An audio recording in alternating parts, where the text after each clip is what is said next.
Hi అండి, అందరికీ నమస్కారం. ఇప్పుడు మనం చూస్తున్న టెంపుల్ వచ్చేసి ఒంటిమిట్ట దేవాలయం, శ్రీ కోదండరామస్వామి వారి ఆలయం. అంటే ఇక్కడ మనం కడప నుంచి తిరుపతి వెళ్ళే రహదారి మధ్యలో అయితే ఉంటుంది. ఇక్కడ నుంచి చూసి ఇది మనకు టెంపుల్కి వెళ్ళే ప్రాంగణం. ఇదంతా ఇక్కడ నుంచే మనం లోపలికి ఎంట్రన్స్ ఉంది. ఇక్కడ ఒంటిమిట్ట అనే పేరు ఎందుకు వచ్చింది అంటే అప్పట్లో ఇద్దరు దొంగలు, ఒంటెడు మిట్టెడు అనే ఇద్దరు దొంగలు నిర్మించడం వల్ల ఒంటిమిట్ట అని అయితే పేరు వచ్చిందంట. ఇక్కడ ఇది గుడి టెంపుల్ ప్రాంగణం. ఇదంతా చూడండి, ఇక్కడ మనకు కనిపిస్తున్నాయి 3 గోపురాలు ఉన్నాయి టెంపుల్కి. ప్రతి ఒక్క గోపురం కూడా చోళుల కాలం నాటిది అని అయితే మనకు చరిత్రలో చెప్పడం జరిగింది. 32 శిలాశాసనాలు అంటే మనకు చెక్కబడిన విచిత్రంగా చాలా అందంగా చెక్కడం అయితే జరిగింది. ఇవి 32 శిలాశాసనాలుగా మాత్రం ఉన్నాయని అయితే చెప్తున్నారు.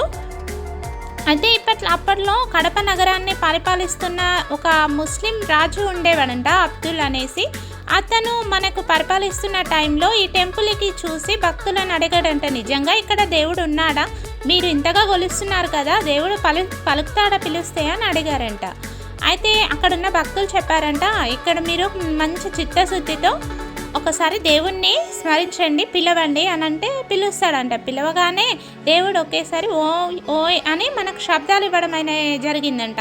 అప్పుడు ఆ రాజు ఆశ్చర్యానికి గురైపోయి ఇక్కడ అవసరాల కోసం అనేసి ఒక బావిని తోపించాడంట. ఇప్పటికీ ఆ బావి బడకలోనే ఉంది. ఆదిన్ పేరు ఆ ముస్లిం రాజు పేరు మీదుగా నయీం బాయి అని అయితే పేరు వచ్చిందంట. ఈ గుడి మొత్తం 16వ శతాబ్దంలో నిర్మించింది. చూడండి, ఇది ధ్వజస్తంభం. గుడి ప్రాంగణంలో ముందున్నది వచ్చేసి ధ్వజస్తంభము. ఇక్కడ ఈ ప్రాంతానికి వచ్చేసి ఏకశిలా నగరం అని అంటారు. ఎందుకు అనంటే ఇక్కడ ఉన్న రాముడు, లక్ష్మణుడు, సీత ఈ 3 విగ్రహాలను ఒకే శిల పైన చెక్కడం వల్ల ఏకశిలా నగరం అని అయితే చెప్పడం జరుగుతుంది.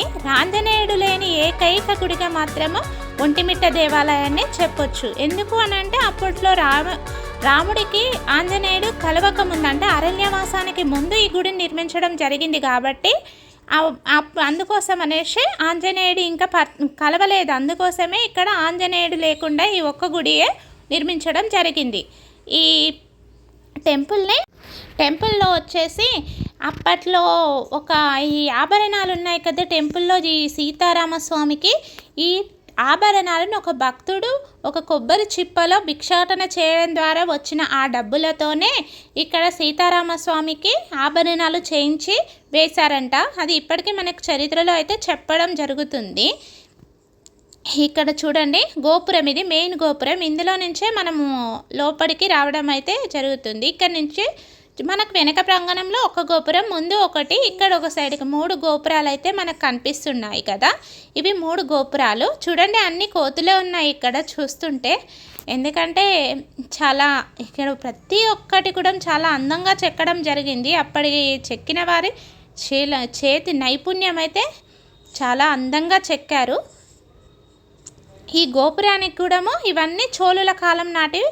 అయితే ఈ రాజు పరిపాలించింది వచ్చేసి 1863లో అప్పట్లో రాజు పరిపాలించిండు. అందుకోసం అనేసి ఆ రాజుకి దేవుడు దర్శనం ఇవ్వడం వలన ఆ బావి తవ్వించాడు. అందుకోసమే ముస్లింలు కూడా ఈ గుడికి రావడం అనేది జరుగుతుంది. అప్పటి నుంచి ఈ టెంపుల్కి ముస్లిమ్స్ కూడా దర్శించుకుంటారంట. ఇక్కడ లోపల చూద్దాం. చూడండి, టెంపుల్ ఎంత అందంగా ఉందో. మనకి ఇక్కడ కోరిన కోరికలు నెరవేరుతాయని అయితే చెప్పడం జరుగుతుంది. చూడండి, ఇక్కడ ఒక కోతి వాటర్కి ఎలా తాగుతుందో. ఎండాకాలంలో తాగినట్టుగా ఇప్పుడు స్టార్ట్ అయిపోయింది కదా ఎండలు, అందుకోసమే కోతులకు కూడా చాలా దాహంగా ఉంటుంది. అది తాగుతుంది చాలా చక్కగా బాటిల్తో. చూడండి ఎంత చక్కగా చెక్కారో. ఇక్కడ మనకి ద్రావిడ భాషలో లేదా ఏదో లాంగ్వేజెస్లో మాత్రము వీటిపైన రాసి ఉంది. ఇది మండపం ఉన్నట్టుంది ఇక్కడ.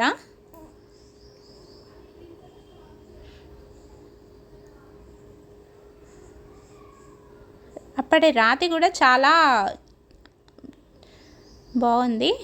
ఇది వచ్చేసి మళ్ళీ మనం బయటికి వచ్చేసే ప్రాంగణం. ముందట కూడా మనకు జాతీయ రహదారి ఉంది, బస్సెస్ అన్నీ అయితే అవైలబుల్ ఉంటాయి. ఈ గుడికి మాత్రం టికెట్ అయితే లేదు, ఎవరమైనా సరే వచ్చి దర్శించుకోవచ్చు. టికెట్ ఏం తీసుకోవడం లేదు ప్రజెంట్. ఇదండి ఈ వీడియో చూసిన ప్రతి ఒక్కరికి థ్యాంక్ యూ.